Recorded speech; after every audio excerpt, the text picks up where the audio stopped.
Hello दोस्तों, कैसे हो आप सब। उम्मीद करता हूँ बेहद स्वस्थ होंगे, बेहद मस्त होंगे। फिर से मौजूद है आपका दोस्त, आपका होस्ट सोनू चौधरी, आपके अपने यूट्यूब चैनल पे जिसका नाम है केमिस्ट्री एक्सपेरिमेंट। उम्मीद करता हूँ जो चीज़ें आप तक पहुँचाई जा रही होंगी वो बेहद पसंद आ रही होगी। और जो मेरे इस वीडियो सेक्शन को देख रहे हैं, छोटे बुज़ुर्ग बड़े जितने भी हैं, उन सबको हाथ जोड़कर आपके छोटे भाई की तरफ से राम राम, सत श्री अकाल, जय श्री राम, जय हिंद, जय भारत। उम्मीद करता हूँ कंटेंट जो दिया जा रहा है वो आपको अच्छा लग रहा होगा। अगर कंटेंट आपको अच्छा लग रहा है तो चीज़ों को ज़्यादा से ज़्यादा लाइक करना है, शेयर करना है और सब्सक्राइब करना तो बिल्कुल भी नहीं भूलना है, क्योंकि सब्सक्राइब पीछे भी कहा था एक प्रकार की ऊर्जा होती है जिससे मुझे मोटिवेशन मिलता है कुछ नई चीज़ें आप तक पहुँचाने के लिए। तो चलने से पहले चार लाइनें, क्योंकि बोर्ड का समय चल रहा है तो बोर्ड के स्टूडेंट्स के लिए चार लाइनें लेके आया हूँ, ध्यान से सुनना है। ना वफा होगी ना वफा की बात होगी। क्या बात कह रहा है भाई, बड़ी शानदार बात कह रहा है। ना वफा होगी ना वफा की बात होगी, अब किसी से भी मोहब्बत हो एग्ज़ाम के बाद होगी। उम्मीद करता हूँ ये चार लाइनें बेहद पसंद आई होंगी। अगर ये चार लाइनें पसंद आती हैं तो इसी वीडियो सेक्शन के माध्यम से हम कंटिन्यू करेंगे। That is called preparation of कौन सा, वॉशिंग सोडा। वॉशिंग सोडा की प्रिपरेशन करते हुए नजर आएंगे हम यहाँ। बेकिंग सोडा की प्रिपरेशन पीछे करवा दी है, तो बेकिंग सोडा की तरह ही आप किसको प्रिपेयर कर सकते हो, वॉशिंग सोडा को प्रिपेयर कर सकते हो। हंसी मजाक का जो सिलसिला है वो बीचों बीच चलता रहेगा, ठीक है जी। प्रिपरेशन ऑफ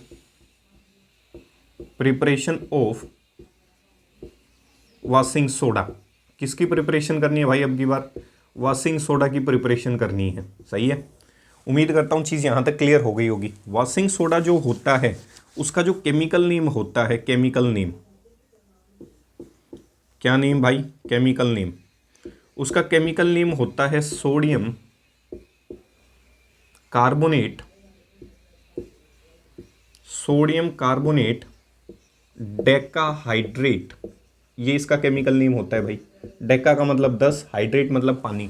10 पानी के मॉलिक्यूल जुड़े होते हैं in the form of crystallization, पीछे पढ़ाए थे, ठीक है जी। सोडियम कार्बोनेट डेकाहाइड्रेट जो केमिकल फॉर्मूला, या फिर सिंपल आप इसे क्या कह देते हो, सोडियम कार्बोनेट।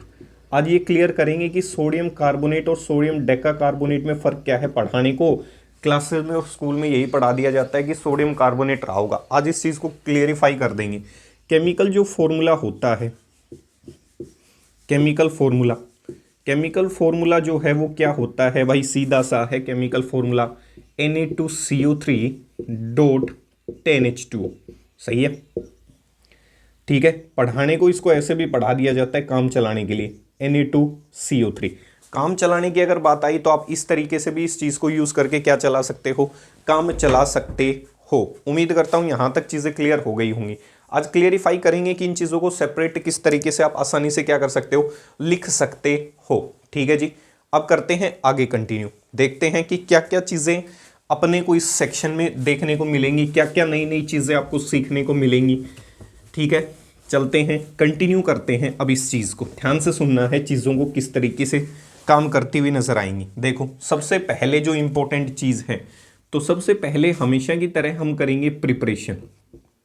क्या करेंगे भाई, preparation, preparation of washing soda. कुछ नहीं करना, सेम टू सेम आपको बेकिंग सोडा की टेक्निक इस्तेमाल करनी है जो पिछले वीडियो सेक्शन में पढ़ाई थी। सिर्फ कह सकते हो एक प्रकार का रिवीजन ही चल रहा है उस वीडियो सेक्शन के माध्यम से, ठीक है। अब देखो ध्यान से क्या करना है, प्रिपरेशन कैसे करेंगे। प्रिपरेशन करने के लिए जो मेथड होता है, कौन सा मेथड इस्तेमाल करेंगे, सोलवे अमोनिया प्रोसेस। पीछे भी पढ़ाई थी, कौन सी प्रोसेस, सोलवे अमोनिया प्रोसेस या सोलवे अमोनिया माध्यम जो रहा होगा उसकी वजह से आप आसानी से किसको प्रिपेयर कर सकते हैं, बेकिंग सोडा और वॉशिंग सोडा दोनों को प्रिपेयर कर सकते हैं। या फिर दूसरा नाम लिखवाया था अमोनिया सोडा प्रोसेस, कह सकता हूं, ठीक है। इतनी चीज क्लियर हो गई होगी। उम्मीद करता हूं यहां तक ये चीज बेहद क्लियर हो चुकी होगी कि किस तरीके से ये चीजें काम करती हुई नजर आएंगी, सही है। अब देखो भाई, बड़े ध्यान से देखना है चीज़ों को कि किस तरीके से ये चीज़ें ऑपरेट होती हुई नजर आएंगी। भाई गलती से इंक निकल गई है इसके अंदर से, क्षमा चाहूँगा इस चीज़ के लिए। सारे काम जिस दिन वीडियो सेक्शन तैयार करते हैं उसी दिन होते हैं भाई ये। अब देखो ध्यान से, इनकी अगर बात की जाए तो अमोनिया सोडा प्रोसेस हुई होगी, सही है। अब अमोनिया सोडा प्रोसेस कहती क्या है, ये कहती है व्हेन, ठीक है, ये क्या कहती है, when CO2 and ammonia gas, NH3 को कौन सी गैस कहा जाता है? Ammonia gas. When CO2 and ammonia gas is passed through brine solution, किसके अंदर से पास करवाया गया? ब्राइन सॉल्यूशन के अंदर से। Is pass through brine solution, brine solution पीछे भी पढ़ाया था। आप कह सकते हो लगभग 30% एक्वस सॉल्यूशन है किसका? Aqueous solution of NaCl। अगर मान लो कोई चीज 100 ml की है तो उसमें से 30 ml कह सकता हूं एक्वस सॉल्यूशन किसका रहा होगा? NaCl का। यहां तक उम्मीद करता हूं ये चीज क्लियर हो चुकी होगी कि किस तरीके से आप इस चीज को डिलीवर करते हुए नजर आएंगे। सही है। अब देखना है अगला जो काम है। अगला जो काम कहता है वो कहता है जी अब आपने CO2 गैस को पास करवा दिया और अमोनिया गैस को पास करवा दिया किससे? ब्राइन सॉल्यूशन से। ठीक है, अब रिएक्शन लिख देता हूं। भाई ब्राइन सॉल्यूशन क्या है? NaCl का एक्वस सॉल्यूशन है, ये NaCl हो गया, ये एक्वस हो गया, तो इसे तो मैं क्या कह सकता हूं? ब्राइन कह सकता हूं। इसके अंदर से आपने किसको पास करवाया? CO2 गैस को प्लस किसको? अमोनिया गैस को। याद करो ये रिएक्शन पीछे भी करवाई थी, किसकी प्रिपरेशन में? बेकिंग सोडा की प्रिपरेशन में। सही है। टेक्निक बताई थी आपको, किसी को ध्यान हो तो एक बार टेक्निक फिर से रिपीट कर दूंगा। NaHCO3 बना होगा प्लस NH4Cl। अमोनियम क्लोराइड अच्छा खासा पानी में सोल्यूबल होता है, ये पानी में थोड़ा कम सोल्यूबल होता है। इसको हम क्या कर लेंगे? फिल्टर करते हुए नजर आएंगे, कह सकता हूं। इसको हम आसानी से क्या कर देंगे? फिल्टर कर लेंगे। Baking soda is slightly soluble and hence it is filtered away। और इसे क्या कर लिया जाता है? फिल्ट्रेशन मेथड से बाहर निकाल लिया जाता है। और NH4Cl तो पानी में सोल्यूबल हो ही गया और ये कम सोल्यूबल होता है, तो फिल्ट्रेशन टेक्निक लगा के NaHCO3 को हम बाहर निकाल लेते हैं। अब देखो इस रिएक्शन का जुगाड़ बता देता हूं किस तरीके से याद रखोगे आप इस चीज को। देखो ध्यान से, पीछे भी सिखाया था। H2O प्लस CO2 दोनों को बाहर निकाल लो। H2O प्लस CO2 दोनों जुड़ के क्या बनाएंगे? पीछे पढ़ाई थी एक acid, that is called carbonic acid. कह सकता हूं अगर इस रिएक्शन को मैं स्टेप्स में करवाना चाहूं तो ऐसे कह सकता हूं। Step first, H2O plus CO2 दोनों जुड़े होंगे और क्या बनाई होगी? Carbonic acid. ध्यान से देखना है, इतनी चीज क्लियर हो गई। आपका जो अमोनिया होता है, ammonia is a base. Ammonia क्या है? बेस। जी हम तो नहीं मानते, क्योंकि बेस तो वो होते हैं जो 10th लेवल तक हैं, जो OH दे सकते हो, डेट इज बेस। तो साबित कर देता हूं। अमोनिया को उठा के आप पानी में डाल दो, किसी चीज को प्रूव करना है, बेसिक है तो उठा के पानी में डाल दो। जैसे ही पानी में डालोगे ये अमोनियम हाइड्रोक्साइड बना लेता है और अमोनियम हाइड्रोक्साइड के पास क्या मौजूद है? OH। अब ये OH किसकी वजह से आया होगा? अमोनिया की वजह से आया होगा। जब वो पानी के साथ जुड़ी होगी तो कह सकता हूं कि अमोनिया कैसा रहा होगा? नेचर में बेसिक रहा होगा। तो अमोनिया बेसिक है और ये ऊपर वाली क्या है भाई? एसिड। कह सकता हूं अमोनिया इज अ बेस और ये क्या है? एसिड। प्रूव कर दिया बेस कैसे है? पानी में डाल के। एसिड प्लस बेस क्या बनाते हैं आपस में? सोल्ट। क्या बन जाएगा? NH4। एक हाइड्रोजन उठ के इसके साथ जुड़ जाए और ये बन गया NH4HCO3।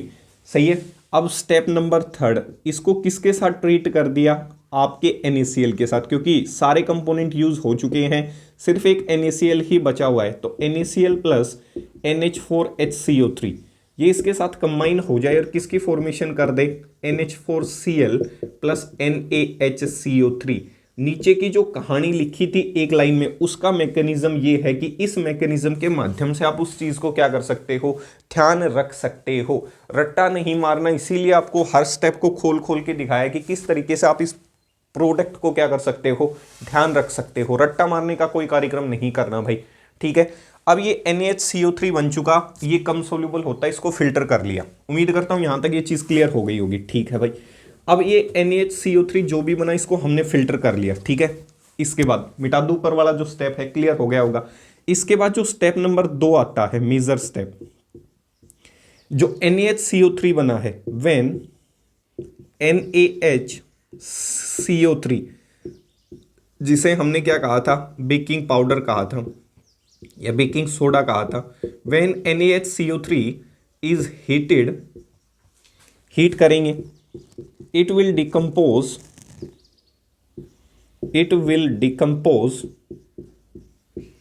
to give white amorphous powder। amorphous का मतलब होता है जिसमें पार्टिकल्स का अरेंजमेंट रेगुलर ना हो। याद करो क्रिस्टलाइन शब्द पढ़ाया था। क्रिस्टलाइन क्या होता है, जिसमें पार्टिकल्स का अरेंजमेंट क्या हो, रेगुलर हो, अमरफस, जैसे आपका ग्लास होता है। कुछ समय बाद आपने देखा हो, 10-15 साल बाद देखा होगा, ग्लास नीचे से पतला हो, सॉरी नीचे से मोटा होना शुरू हो जाता है। क्यों? क्योंकि ग्लास मेल्ट करके नीचे आना शुरू कर देता है। तो अमरफस फॉर्म वो होती है जिसमें पार्टिकल्स का अरेंजमेंट रेगुलर नहीं रहा होगा। तो glass is an example of a amorphous form. तो कह सकता हूं to give white amorphous powder, एक व्हाइट अमरफस पाउडर देगा जब किसको आप हीट करोगे, NaCO3 को। सही है।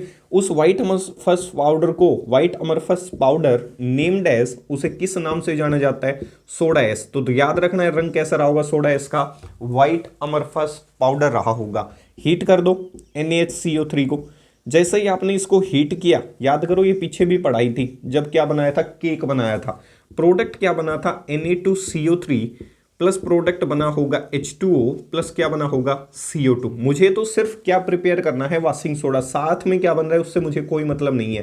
सोडा एस रहा होगा, और सोडा जो एस है ये कैसा रहा होगा, व्हाइट अमरफस पाउडर। कैसा रहा होगा, व्हाइट अमरफस पाउडर रहा होगा। कह सकता हूं व्हाइट अमरफस पाउडर रहा होगा। ठीक है जी, यहां तक चीज क्लियर हो गई। व्हाइट अमरफस क्या हो गया, पाउडर हो गया। ध्यान से सुनना है। अब मुझे पता है Na2CO3 को तो क्या कहा जाता है, सोडा एस कहा जाता है, इंपॉर्टेंट है। और मुझे प्रिपेयर क्या करना है, washing soda.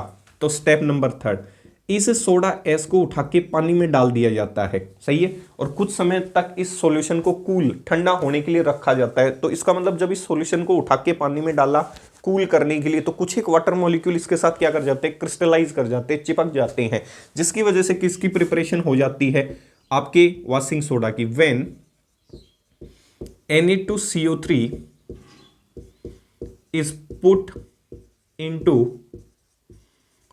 into water solution, Na2CO3 को उठा के वाटर के सॉल्यूशन में रख देना है, डाल देना है। When Na2CO3 is put into water solution and allowed to cool,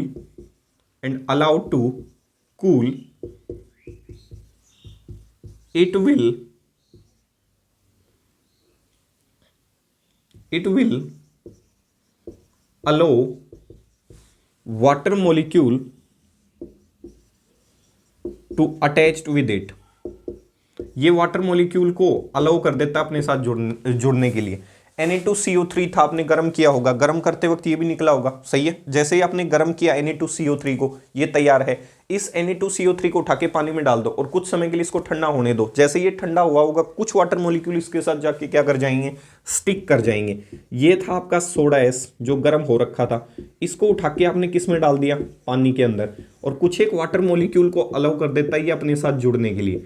और कितने वाटर मॉलिक्यूल अपने साथ जोड़ लेता है, 10 वाटर मॉलिक्यूल अपने साथ जोड़ लेता है। तो कुछ एक वाटर मॉलिक्यूल जो अलाउ किए इसने अपने साथ जोड़ने के लिए, वो कितने थे, 10। और इसी को क्या कहा जाता है, वॉशिंग सोडा।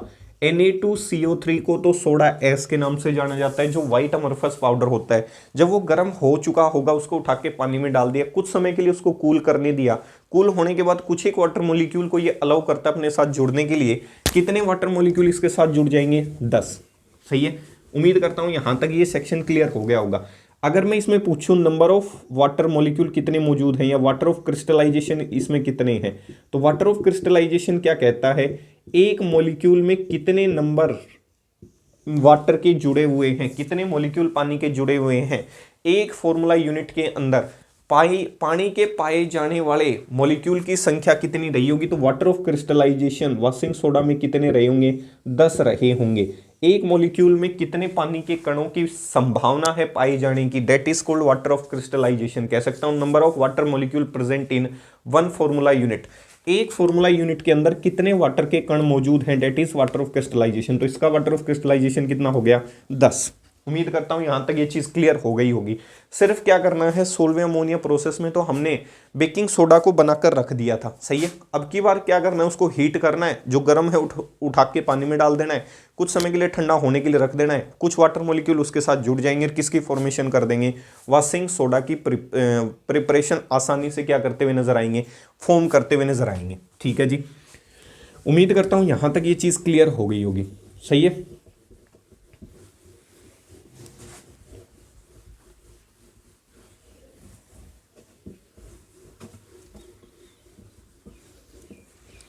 तो फिर से आपके लिए 4 लाइनें। ध्यान से सुनना है। अगर कोई व्यक्ति बोर्ड एग्जाम में फेल हो जाता है तो उसको मायूस नहीं होना है, उसको अपने आसपास वाले लोगों के लिए सिर्फ यही बातें कहनी है। ध्यान से सुनना है, फेल नहीं हुआ हूं मैं एग्जाम में, कोई मान लो गलती से फेल हो जाए तो आप पड़ोसी को क्या कहना है, ये 4 लाइनें कहनी है। फेल नहीं हुआ हूं मैं एग्जाम में, बस कुछ समय के लिए मेरी डिग्री पोस्टपोन्ड हो गई। तो आप फेल नहीं हुए हो भाई, कुछ समय के लिए हो सकता है आपकी डिग्री को गवर्नमेंट ने क्या कर दिया हो, पोस्टपोन कर दिया हो। तो घबराए ना अगर आप फेल हो जाते तो इसका मतलब आपकी डिग्री पोस्टपोन हुई है। ठीक है जी, अब चलते हैं अगले सेक्शन की तरफ। प्रिपरेशन हो चुकी, ठीक है, अब ये भी क्लियर हो चुका कि किस तरीके का ये कंपोनेंट रहा होगा। अब क्वेश्चन आता है किसके ऊपर, प्रॉपर्टीज के ऊपर। Properties of washing soda. Washing soda की क्या क्या प्रॉपर्टीज रही होगी, फिर लास्ट में पढ़ेंगे uses of washing soda. Properties की अगर बात की जाए तो पहले कलर और स्टेट की बात कर लेता हूं, शक्ल सूरत की बात कर लेता हूं भाई, कैसी है, colour and state. It is a white, it is a white crystalline powder. सही है, वाइट क्रिस्टलाइन पाउडर है, जस्ट लाइक पाउडर फॉर्म के अंदर मिलेगा। इतना क्वेश्चन नहीं पूछेगा कलर एंड स्टेट के ऊपर, जो काम की चीजें हैं वो पता होनी ज्यादा जरूरी है। दूसरा क्वेश्चन इसके ऊपर जो चलता है, that is called solubility. Solubility पे क्या क्वेश्चन आता है, when Na2CO3 when Na2CO3 is dissolved in water, when Na2CO3 is dissolved in water, it will form alkaline solution. It will form alkaline. Alkaline मतलब basic solution. When Na2CO3 is dissolved in water, it will form alkaline solution having a pH greater than 7, greater than 7. दूसरा, change color of pH paper. Change color of pH कैसे, अगर basic है तो basic क्या करता है, turns red litmus to blue litmus. सही है, 2 क्वेश्चन हो गए लिटमस।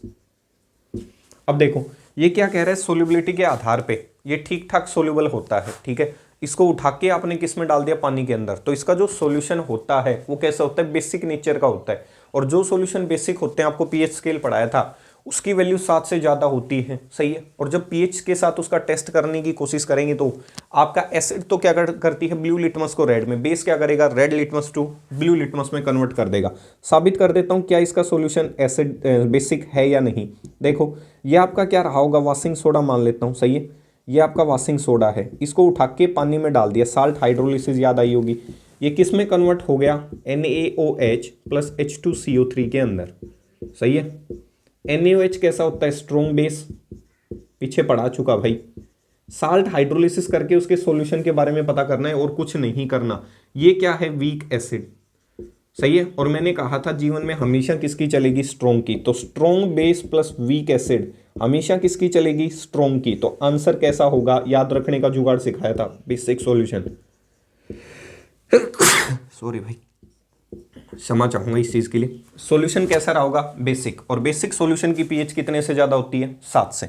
तो उम्मीद करता हूं सोल्यूबिलिटी के आधार पे ये चीज क्लियर हो गई होगी कि उसका सॉल्यूशन कैसा रहा होगा, अल्कलाइन इन नेचर रहा होगा। ठीक है, तीसरा जो पॉइंट है इंपॉर्टेंट, अगर मान लो मैं इसको एसिड के साथ ट्रीट कर दूं तो क्या होगा, action with acid, action with, तीसरा एक्शन विद एसिड। सही है, तो पीछे सिखाया था मेटल का कोई भी कार्बोनेट या मेटल का क्या हो, बाइकार्बोनेट। तो अब की बार मेटल का कार्बोनेट है अगर आप उसको किसी भी एसिड से ट्रीट कर देते हो तो प्रोडक्ट हमेशा पीछे सिखाया था मेटल सोल्ट बनता है प्लस H2O बनता है प्लस क्या बनता है CO2 बनता हुआ नजर आता है। सही है। मेटल का जो कार्बोनेट है वो Na2CO3 रहा होगा, जो ज़्यादातर एसिड रिपीट होती है वही एग्जाम्पल लिखवा रहा हूँ भाई। यहाँ से जो प्रोडक्ट बना होगा वो बना होगा NaCl प्लस H2CO3, और H2CO3 स्टेबल नहीं होती, वो किस में टूट जाती है H2O प्लस CO2 के अंदर। बैलेंसिंग अपने हिसाब से कर लेना भाई। Na2CO3 प्लस किस से ट्रीट कर दो इसको, सल्फ्यूरिक एसिड से ट्रीट कर देता हूँ। प्रोडक्ट क्या बनता हुआ नजर आएगा Na2SO4 प्लस क्या रहा होगा H2O प्लस क्या बना होगा CO2। यहाँ तक उम्मीद करता हूँ चीज़ क्लियर हो गई होगी। सही है। यहाँ तक किसी भी प्रकार का वाइट क्रिस्टलाइन सॉलिड या पाउडर कह सकते हो। कई बार कई किताबें क्या लिख देती हैं, सॉलिड भी लिख देती हैं, और पाउडर वही बात है भाई, उसमें घोच पोच करने की आवश्यकता नहीं है क्योंकि हर किताब का अपना अपना मानना होता है। तो आपको तो इस टॉपिक के ऊपर फोकस करना है कि मेटल कार्बोनेट प्लस एसिड की रिएक्शन जब होगी तो metal salt plus H2O plus क्या बनती हुई नजर आएगी, CO2 कंपोजिशन बनती हुई नजर आएगी। ठीक है, इतनी उम्मीद करता हूँ चीज़ क्लियर हो चुकी होगी। ठीक है भाई, यहाँ तक किसी भी प्रकार की कोई दिक्कत नहीं होनी चाहिए। तो आप मुझे इसका आंसर करके बताएंगे कमेंट सेक्शन के अंदर कि Na2CO3 प्लस नाइट्रिक एसिड को जब ट्रीट किया गया होगा तो किस प्रकार के सोल्ट की फॉर्मेशन होगी। कमेंट सेक्शन में आप मुझे इसका आंसर देते हुए नजर आएंगे। ठीक है, 3 प्रॉपर्टीज यहाँ तक क्लियर हो गई होगी। आगे चलते हैं। चौथी जो प्रॉपर्टी है बड़ी ही बेहद और खास प्रॉपर्टी है, एक्शन विद एयर। मान लो एक्शन विद हीट, माफ करना भाई, एक्शन विद हीट। सही है। अगर आप उसको क्या कर देते हो, हीट कर देते हो। सही है। अब देखो ध्यान से सुनना है, एक्शन विद एयर कह दे या एक्शन विद हीट। जब Na2CO3 को हीट किया जाएगा, when Na2CO3 dot 10H2O is heated, it will form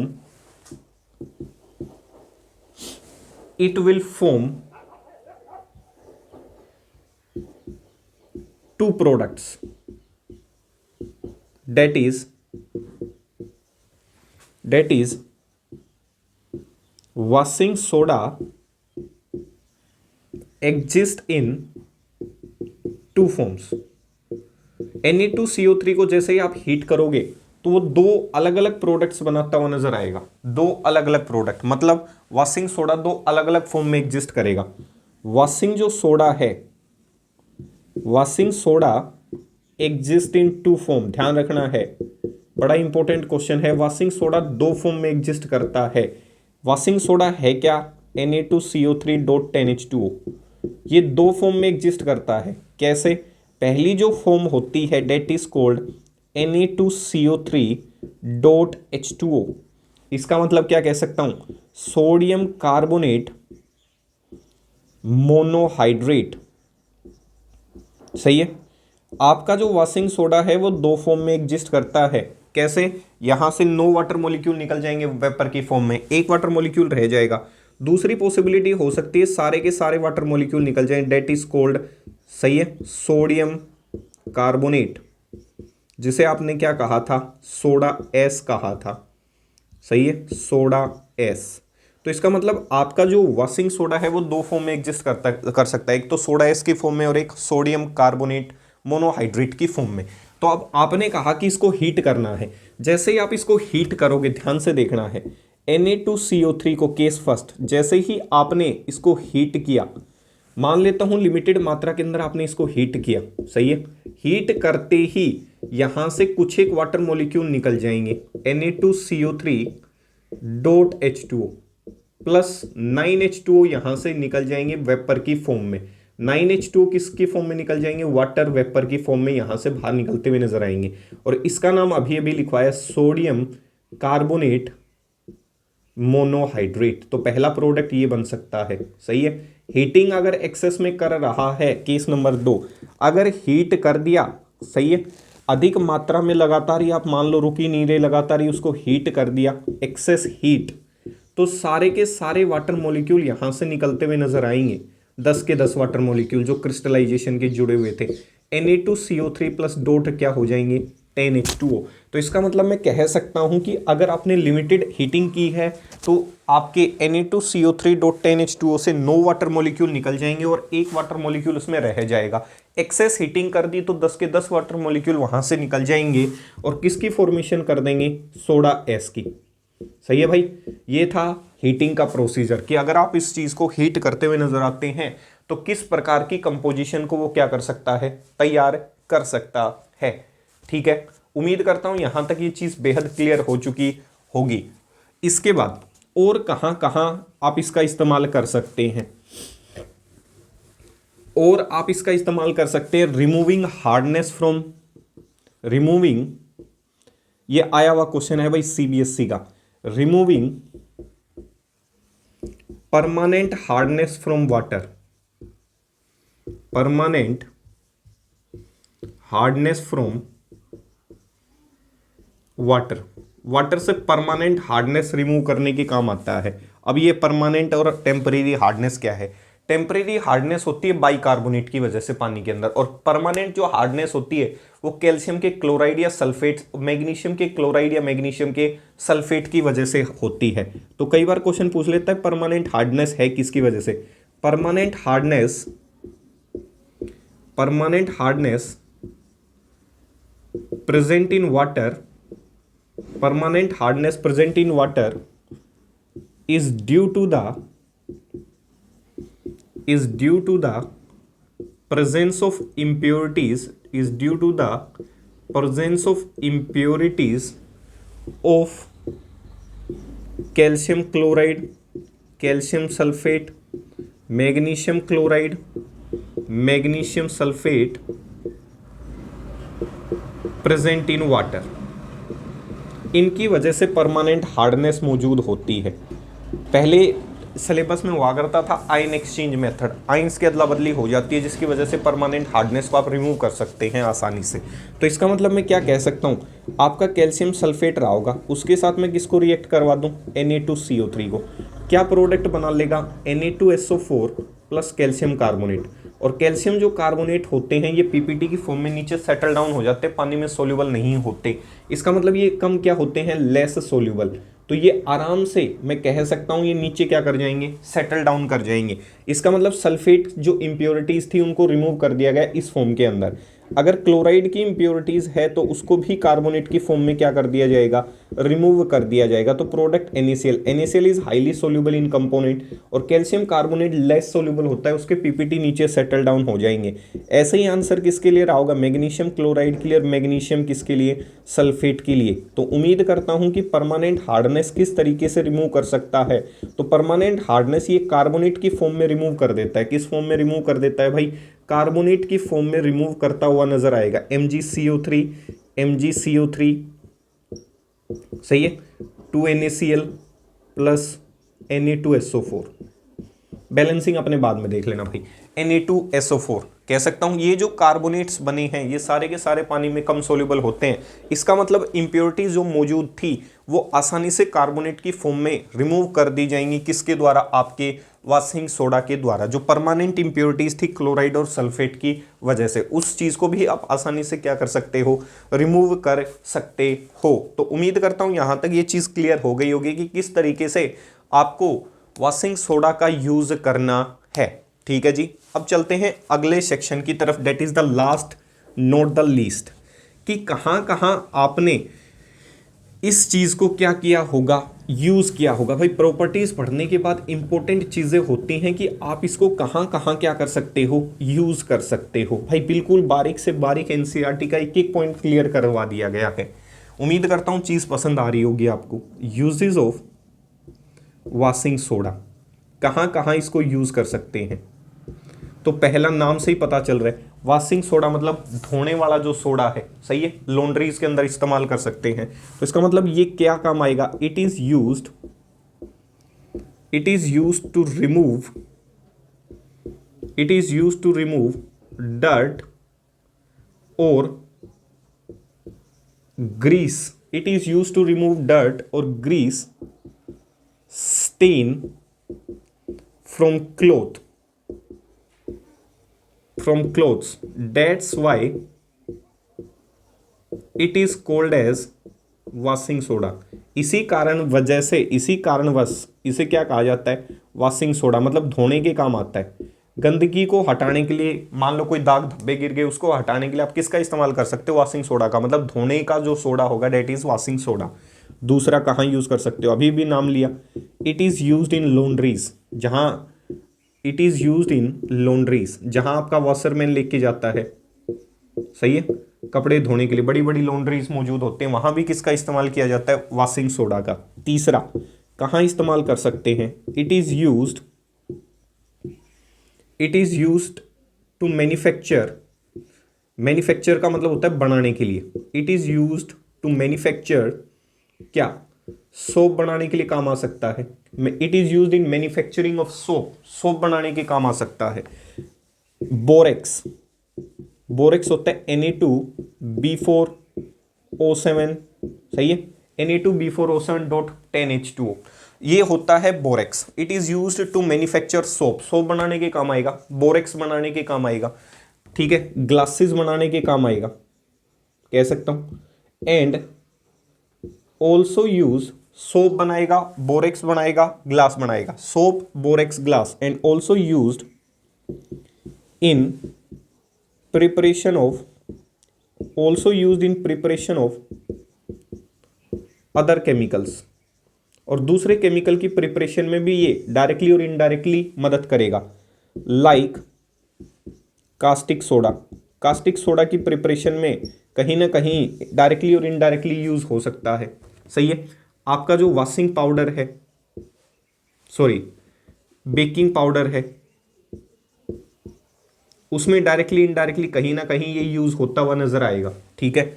और भी अलग अलग प्रकार के केमिकल्स का निर्माण करने में मदद करता है। चौथा, और कहां कहां आप इन चीजों को यूज कर सकते हो, it is used to remove, अभी एक पॉइंट करवाए, to remove permanent hardness from water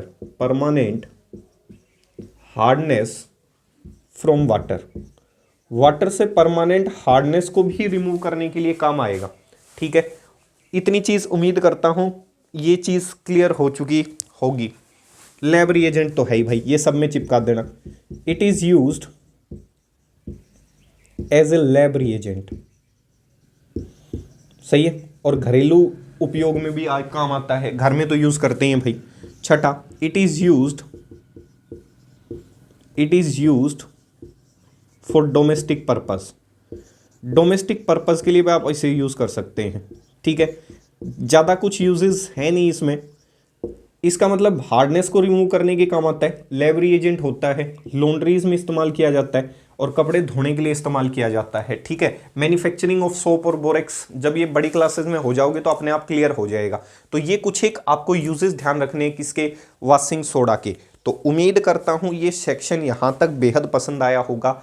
अगर चीजें पसंद आती हैं तो चीज़ों को आपसे हाथ जोड़कर विनम्र निवेदन है कि चीज़ों को लाइक करना है, प्लीज़ शेयर ज़रूर करें, ज़्यादा से ज़्यादा सब्सक्राइब करें और करवाने की कोशिश करें, अपने दोस्तों के ग्रुप में भेजने की कोशिश करें, जिससे मुझे मोटिवेशन मिलता रहे एक अच्छा वीडियो कंटेंट आपके लिए तैयार करने का। तो जाने से पहले हमेशा की तरह 4 लाइनें फिर से मौजूद हैं। एग्ज़ाम का साया है भाई, पेपर चल रहे हैं तो पेपर की ही शायरियाँ होंगी। एग्ज़ाम का साया है, एग्ज़ाम के दिनों में सुख किसने पाया है, दुनिया वाले कहते हैं अच्छे नंबर लाओ, इन्हें कौन समझाए, ये सब मोह माया है। तो उम्मीद करता हूँ ये चीज़ क्लियर हुई होगी भाई। ये जोक है, सीरियस मत लेना इस चीज़ को, क्योंकि यही मोह माया आपके जीवन में आगे काम आएगी।